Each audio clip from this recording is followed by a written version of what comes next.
Ngiyalibingelela balaleli lababukeli endaweni ezitshiyeneyo ngegama lenkosi yethu Jesu. Kulithuba elihleke ukuthi sithole amathuba anje awuxoxisana mayelana ngobuhle bukaNkulunkulu lamandla evangeli empilweni zethu.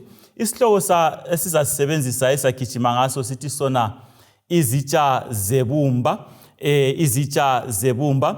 Ngiyakhumbula ke sikhula kwakulembiza ezazisetshenziswa ngabadala, ikakhulu inqayi yayisetshenziswa kakhulu ekugcineni amahewu. Abadala besebenzisa ukugcina amahewu. Kwakuyisitsha sebumba esasenziwe ngendlela yokuthi ungavele usiwise siyafa, ungavele uphambanise nje usiwisele phansi sife, kakusela nto ongaphinda uyenze kuso. Kwakufanana nje lenkomicho lezi ezetiye, inkomicho lezi ezifayo. Ukwenziwa kwenqayi ke kwenziwa ngodaka, lolana udaka oluthatha lubunjwe libe selufakwa esikhudumezini esikhulu kakhulu bese kusiba yona lena imbiza. Inqayi ke nqayibe yathi yaba lamaphutha ngesikhathi isenziwa. Kuvamile ke ukuthi idilize kangcono ingakathiswa kulalapho isitshisiwe, ngoba ingavele ithiswe yona lo umumo oyabe sikuwo iyabe isihlala njalo. Isihloko sesithi sona Izitsha Zebumba. Nxa sibala uMateyu chapter 27 iverse ngu-44 ithi yona, labaphangi ababebethelwe kanye laye bamyangisa ngokufanayo. Ithi yona abaphangi ababebethelwe lo Jesu labo bayangisa uJesu ngendlela efanayo. Indlela uJesu ayephethwe ngayo ngalolana suku kwakuyindlela ebuhlungu kakhulu, indlela futhi eyangisayo. Ungabala amavesi andulela yona le ivesi esiqeda kuyibala, kwasoke kwafika abadala abakhulu, abapristi abakhulu, bafika bamjolozela uJesu bamkhangela bathi, yenalo umuntu yenalo nguye sibili. Wayesithi uzakwanisa udiliza ithempeli lakhe nge-3 days, yenalo lengesiphambanweni enje. Ngendlela uJesu ayeyona kwakungani kakulanto angaphinda futhi ayenze elesithunzi kumbe ekhangelekayo. Abanye babebuya besithi bona, enalo umuntu elimbone khonapha wayebhize esilisa abantu, kodwa usesehluleka lokuthi azisilise nolokuthi enzeni, ngoba bemkhangele phela ngisho lokoma esethe uwomile basebeze bengaseneze ukuthi bamnika amanzi, bemnika ovinika. Ama-choices akhe ayesevele esephelile ngomumo uJesu ayekuwo langendlela okwawuhambe kuwo. So ngokukhangela into eyayisenzakala, amasela ayebethelwe kanye lo Jesu lawo azathona singeke sithule. Khumbula laba bantu labo babevele beyangekile njengoJesu. Kulabantu ababevele bephumula ngoba beze kuthiwa amasela lawa usuku lawo lokuthi bafe solufikile. Kulabantu ababethabe kakhulu ngalamasela ukuthi finally sokufike ekugcineni, sokufika komlindi yagcina la amadoda aseze athola okulingene indlela akade bephatha ngayo abanye abantu. So laba abantu labo la amasela lawo ayiyangisiwe njengendlela uJesu ayiyangiswe phose ngayo, kodwa uJesu kwakungafike kusilinganiso sokaJesu. Ekuyangisweni ke kwalamasela kwakuvamile ke ukuthi nxa amasela esesiphambanweni ayesenziwa ukuthi abe nqunu, agade esiphambanweni engagqokanga. La masela lawo ayephakathi kokuyangiswa okunjalo. Nxa kwakuyikuthi babengabotshelwanga ngokubhotshozwa, babeyabebotshelwe ngezintambo ezandleni lapha, kusitsho ukuthi khona babevele bechugula bethwele nzima belenga esiphambanweni. Kodwa ungithathekisa ukuthi laba abantu bafika esigabeni sokuthi balibala ababedlula phakathi kwakho ngenxa yani, ngenxa yalokhu okwakusenzakala kuJesu. Nxa befika kulesi sigaba ke lamasela azazathi wona uJesu lo laye baqasa ukukhuluma ufanana lakho ukhona ukukhulunywa labana abanye abantu. Owenza ke ukuthi uMateyu nxa eyibhala thena, ngitsho labaphangi ababebethelwe kanye laye kanye labo bamiyangisa ngokufanayo. Sihlobo zami ezithandekayo, lathi empilweni esiphila phakathi kwayo sizimbiza zebumba sifanana kanye lawona lana amasela.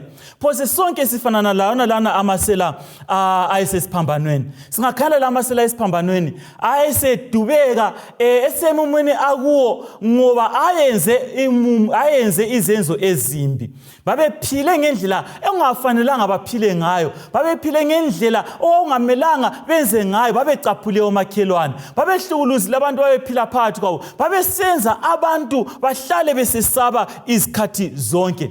Phezu kwalokho laba abantu laba khanya babelokhe bezigqaja ngobubi babo. Phela bakhona abantu abajayele ukuthi nxa umuntu wakhona la nxa yosona azigqaje ngokona, la nxa esezondile azigqaje athi nazalitshengisa ukuthi mina ngikhala abani, zalitshengisa ukuthi ngazonda njani. Kuvamile ukuthi abantu bazigqaje ngobubi esibenzayo, kanti ke kakumelanga sizigqaje. Lamasela lawo yikho phela lona umunye azazabe legunya lokuthi akhuluma zathena yenalo umuntu yenalo kade silisa abanye kazehlise phela lathi asehlise. Wayezigqaja lo muntu ezigqaja ngayona le into ayenzile, into enganhlanga, into embi kangaka. Lathi ke sijale ukuthi sifike ezigabeni ezinjalo sizigqaje ngezinto ezimbi, sizigqaje ngezinto ezimbi. Kwesinye isikhathi la nxa sesisafa sithwala nzima ngempumela ezinzo zethu, usingafike esikhathini sokuthi siphenduke kumbe sithinteke siqhubeke silokhe sibambelele endleleni ezingayisizo. Abanye bethu-ke siyahlukuluzwa.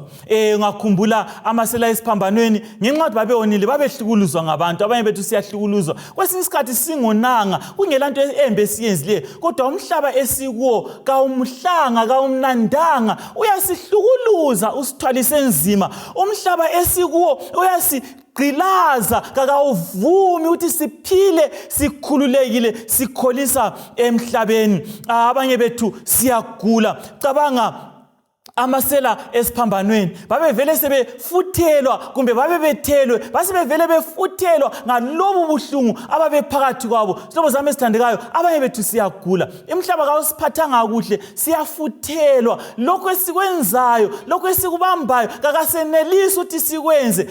Izinyalo abanye singakhula siba lezinyalo emzimbeni, amadolo abe buhlungu, inhliziyo zingasebenzi kuhle, ama-BP akhwele, itshukela lingabalansi kuhle, kakakusihambeli kahle. Esikhathini esiningi siyagula sinjengabona labana abantu ababelo Jesu esiphambanweni. Kwesinye isikhathi kuba zinswelo. Imhlaba esikuwo wenziwe okokuthi umuntu lo muntu ahlale elokuswela thize, kakakuvumi ukuthi lapha emhlabeni esikhathini esiningi uzibone ulento zonke ozifunayo. Abanye bethu zinswelo. Uyazama uzame ukudinga imali, uzame ukusebenza nzima, kodwa inswelo zihlale zilawe zikulandela. Kwesinye isikhathi uzufikele imkhumbulo emnengi ukuthi kanti mina phoke ngumoya bani owenza impilo yami ibe nzima kanje. Nxa ngikhangela amasela esiphambanweni, abantu labana babesiba lenswelo ezinengi kakhulu. Inswelo zokuqala zazisiba sekusweleni amanzi. Nxa usulenge esiphambanweni isikhathi eside, kwafika isigaba lapho oma khona ufise amanzi okunatha. Khumbula ukuthi uyabe uvele uginqile ngobuhlungu lakho wonke. Yikho phela sifica lo Jesu laye ecela amanzi okunatha khona phana esiphambanweni. So ke lathi kwesinye isikhathi silenswelo esidlula phakathi kwazo.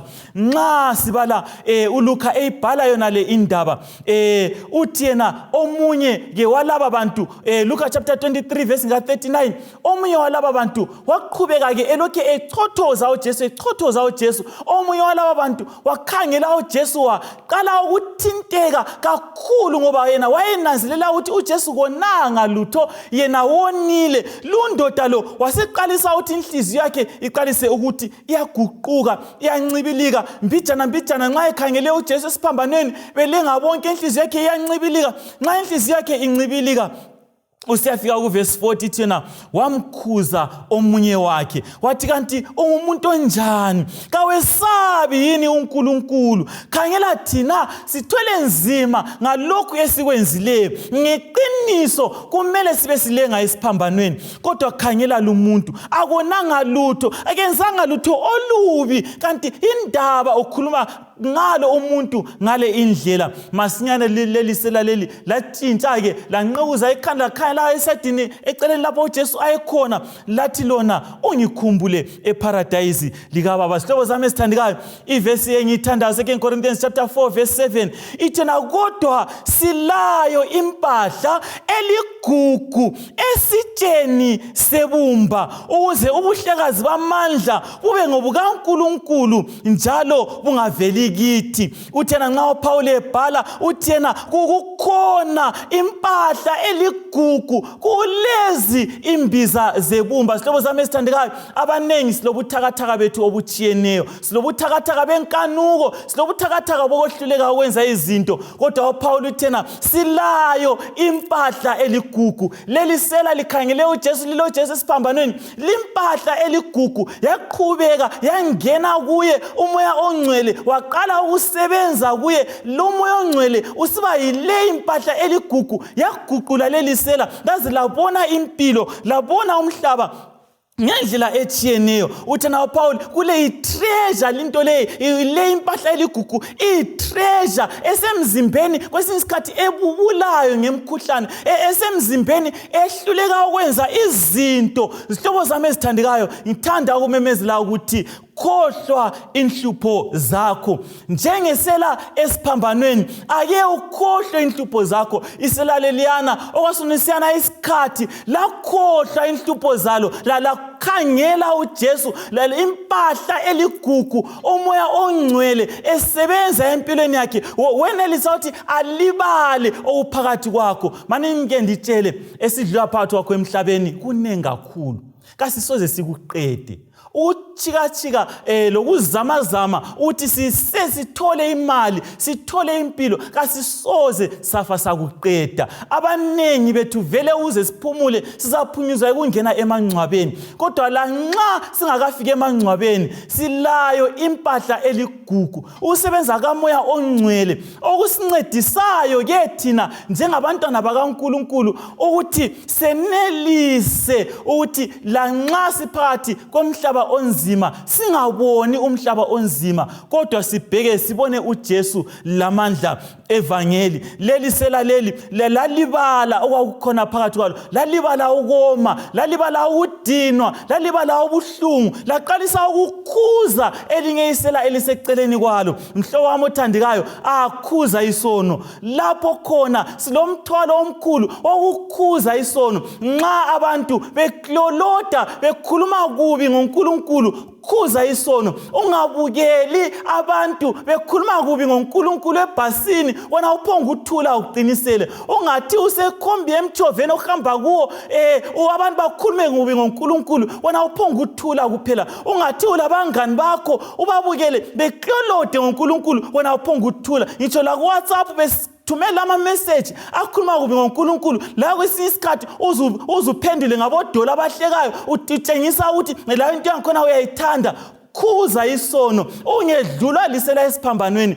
Khuza abantu abangahloniphiyo uNkulunkulu. Angani ngoba udaba esilithola usambulelo luthi lona asimesabeni uNkulunkulu, simnike udumo ngoba ihola lakhe lokwahlulela selifikile. Sihlobo zami ezithandekayo, yilo ihola, yilo ithuba lokuthi sikhuze abantu esilabo nxa bephambanisa imntando kaNkulunkulu. Silomthwalo wokutshela abaseduzane kwethu ngoJesu kungelani lomumo esiphakathi kwawo. Nxa ngikhangelele lisala esiphambanweni, lifuthelwa lisizwa ubuhlungu, lithwele nzima, liphakathi komumo ongamnandanga, lathatha ithuba latshela omunye walo ngoJesu kungelani lomumo elaliphakathi kwawo. Sihlobo zami ezithandekayo, kuyavuma uthatha ibreak ekwenzeni imali utshele omunye ngoJesu. Kuyavuma uthatha ibreak ekudingeni impilo utshele omunye ngoJesu.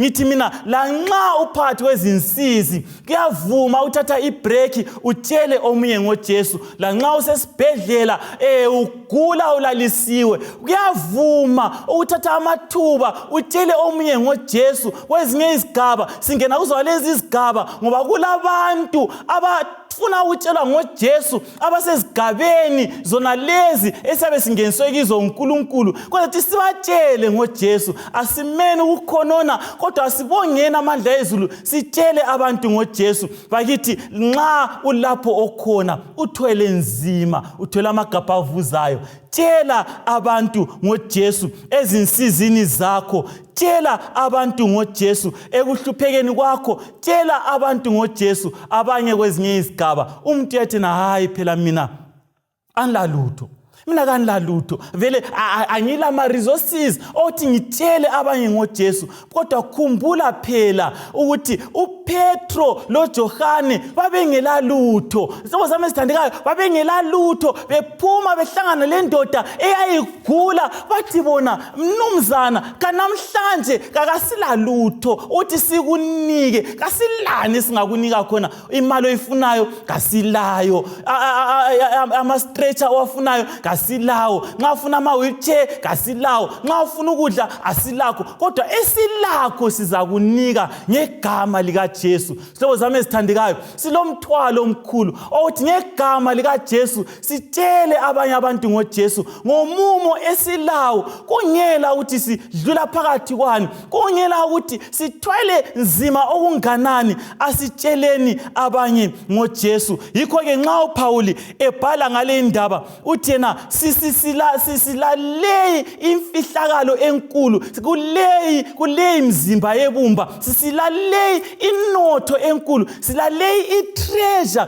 efihliweyo phakathina kwethu kulezi mbiza zebumba kwenza ukuthi udumo lungayi kuNkulunkulu lungayi kithi kodwa libe ngokaNkulunkulu yikho phela uzayibhala thina ngitsho lokuhlukuluzwa sihlukuluziwe inxa zonke kodwa kasiphahlazwanga uthena lalela nxa si hard pressed uye ngapha uminyezelwe hard pressed on every side uthena but you are not crushed kakasiphahlazeki ungaze ufake pressure enganani kwesinye isikhathi uSathane uzawufaka ipressure akufake under pressure azama ukucrusha azama ukudestroya kodwa la nxa under pressure you can be hard pressed but not crushed ngoba ngani kulomoya ongcwele osebenza phakathi kwabantwana bakaNkulunkulu ukubancedisa ukubaqhuba phakathi kwezinsizi lezinhlungu ukubanika amandla okufakaza ivangeli lanxa bephakathi kwezinsizi ezibuhlungu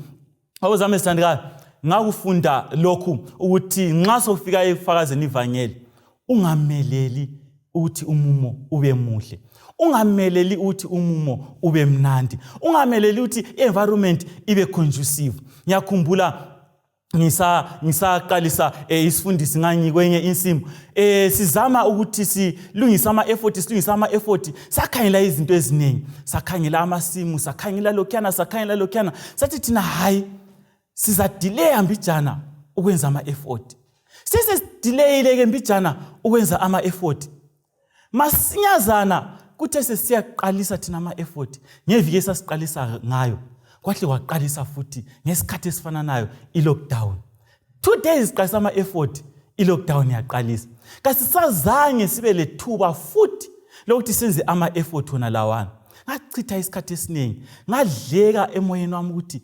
imphefumulo ezakufa ibulawa yiCovid ngenxa singazange sayitshela ngoJesu icala ngelikabani ngafunda ukuthi lanxa sokutheni ungameleli umumo uthi ulunge ukwenzela ukuthi utshele abanye ngoJesu ungameleli umumo uthi ube mnandi uthi utshele abanye ngoJesu kodwa olakho ngesikhathi olaso sukuma utshele abanye ngoJesu ngoba lona lelo thuba olalo yilo lodwa kawusoze uthole elinye abanye kusasa sungavuka ungekho abanye kusasa sungavuka uhambe waya kwenye indawo abanye abantu omele sibalande bangavuka bengekho so njengesele siphambanweni asisebenzensenini amathuba esilawo ngomumo esikuwo sitshele nini abanye ngoJesu hlobo zami sithandekayo ngithanda ukunxusa ukuthi lanxa sibuthakathaka sibubula insuku zonke lezi zinto lezi